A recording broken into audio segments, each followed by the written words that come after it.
Hey everybody, Rob here. It's time for a couple new malicious compliance stories. First one, we can't have coffee at the teacher's cafeteria? We're just going to find somewhere else then. Let's jump right in. Thank you all for subscribing, and if you haven't yet, please hit that subscribe button for more daily Reddit stories. So not that long or interesting, but definitely funny enough to post here. I work at an elite school, and I mean elite, to the level of being the place many actors, politicians, and business people decided to put their children. It costs at least $40,000 US a year, with many resources like a makerspace, interactive boards, an iPad by children, and some of the best teachers in the city. I'm an assistant to one of the reference head teachers in lower school, so I saw this happen very closely. My school doesn't have a teacher's lounge, and usually the teachers would only interact during the 15-minute break or during lunch at the teacher's cafeteria. Since I started there, things were like this, and no one had an issue with it until last week, when we received a message from HR that made everyone extremely angry. Only the specialist teachers and administrative employees are allowed to stay at the teacher's cafeteria during the morning break. Assistants and class teachers are only to have their snack with their students and can grab their coffee in the break room from the janitorial staff. So, that means that out of nowhere, we not only lose one more space where we can rest from the classroom madness, but also we have to basically occupy a space that isn't ours. Janitorial staff also doesn't have a lot of space to rest, so it would suck for everyone just to have coffee. Their justification was that since the teacher's staff doubled in size since last year, we need to stop occupying so much of the cafeteria because it was getting too busy and people were taking too long on their breaks because of that. As far as people knew, nobody made that complaint and it was taken out of HR's butt. People were visibly angry, but nobody talked about anything until that's when the most amazing silent malicious compliance happened for the entire teaching staff. We just grabbed our coffee and sat on the corridor in front of the teacher's cafeteria. Now imagine, just imagine, about 35 or 40 teachers sitting on the floor, everyone with coffee, bread and butter, having their break like nothing happened. People would just stop by, see what was happening, and joining. Eventually, we slowly would just start again going inside the teacher's cafeteria and ignoring the HR's orders. What made them go back on what they said and allowing everyone to use the cafeteria normally? But the most impressive thing is that no one talked to each other. We just started doing the malicious compliance together like we already knew how to deal with this. There truly is nothing better than a silent revolt. Congratulations to all the teachers for standing up for what they knew was right. On to our next story.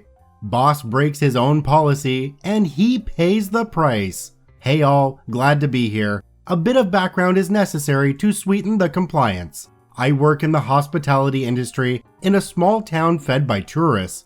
This sadly leaves issues for businesses trying to find reliable employees. To try and incentivize those people to find work in town, every business is raising its wages to keep people who actually do their job. Even the Golden Arch burger chain starts at $9 an hour. So when I got hired here, I went through all the paperwork, signed all the documents, reviewed all the policies of a business, trying to act far more professional than it actually was. I was given policy booklets, signed that I read them, and set on my way through training. All is well for a while, until the HR staff was cut. Now, as it goes in this particular business, any responsibility that could be taken on by the general manager is given to the general manager. He runs housekeeping, maintenance, groundwork, scheduling, dining and wait staff, hiring and firing. If you can think of an area behind the scenes, he runs it. He is also my direct boss. So I am a good noodle. I work the night shift solo. I actually show up on days I'm scheduled. I show up on time. I do my job even. I have received nothing but positive reviews from my boss and his boss. But we are not here to celebrate these achievements. We are here to celebrate what happened when I told him no. In the summer of last year, I was out of town picking up the girlfriend from the airport after she had a wonderful trip to Belize. We had a good weekend doing the things couples like to do when right after eating my favorite pizza, I felt my stomach rejecting the food I had eaten.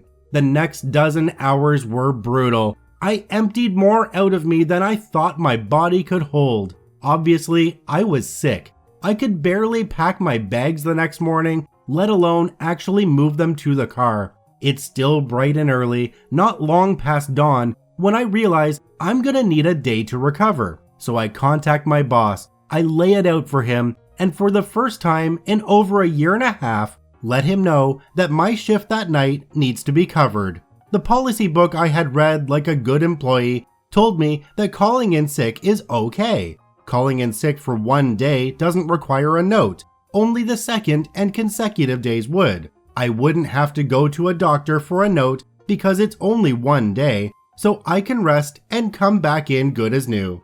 But I wouldn't be posting here if I got off work that easy, would I? He told me I'd either have to work or I'd have to get a doctor's note. After 18 months or more, never calling in sick, covering every shift I was asked to, he picks now to treat me like a child. All right, may as well. So I go to one of those urgent care clinics. Nurse gives me a 2-minute consultation, sends me out with prescription strength anti-nausea meds and 3 copies of a doctor's note, because you're damn right I'm keeping my own copy. I read the note and it states, OP is sick and cannot perform job duties for 5 days. Signed, Doctor. Huh? Why not? I shoot him a picture of the note and radio silence. Now, this man works 9 to 5. He does not work nights. I have another coworker who does my job on my days off, so I expect him to have been called in that night. After the radio silence, and since I was still up that night anyway, I prepared my 2 weeks notice just in case they're going to try and make me work anyway. I go into work with a copy of the doctor's note and my notice to meet people at the shift change. To my surprise, I saw my boss and he looked like shit. He looks at me, confused as to why I'm here. Before he spoke, I handed him the note, not my notice yet, and said, "Glad you're here, and hi receptionist. Boss, here's a copy of my doctor's note. Figured I'd drop this off in person since you didn't reply to me in the last 8 or so hours. Can I go home and rest now? I can't believe you were actually sick. Guess I'll see you next week. Hope you feel better." And with that, I left. The next several days were spent recovering, sleeping an ungodly amount. I am really glad I listened to the doc. The aftermath of this whole event isn't very exciting, but it was satisfying. The next Tuesday, a week after the incident, I was pulled into the office. I was asked why I requested so many days from the doc, how it hurt him to have to fill all those nights, etc.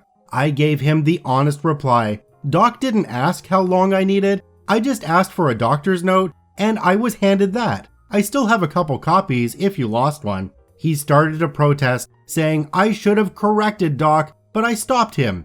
Get a copy of the policy book, would ya? He did. Turn to the attendance policy and read out the portion about sick days and doctor's notes. Oh, yep.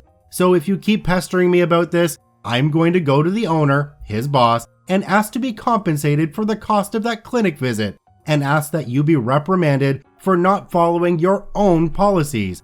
Or you can let me do my job and not treat me like a child going forward. That spells the end of that conversation, and I wasn't bothered again. Still gave my 2 weeks soon after, cause screw that guy.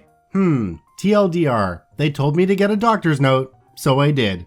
I've been going to the same doctor since I was 9 years old, and if I ever needed a note for anything from him, it was just a question of letting him know how many days I wanted. Really good doctor, really easy to get along with, and he helped me out quite a bit. I want to thank OP for posting their story to the Malicious Compliance subreddit. You can visit them at the links in the description below. Please go there and give them an upvote. Once again, this is Rob from Karma Comment Chameleon saying thanks for watching. If you enjoyed the video, please hit that subscribe button, drop a like, and share it with your friends. And we will see you in the next one.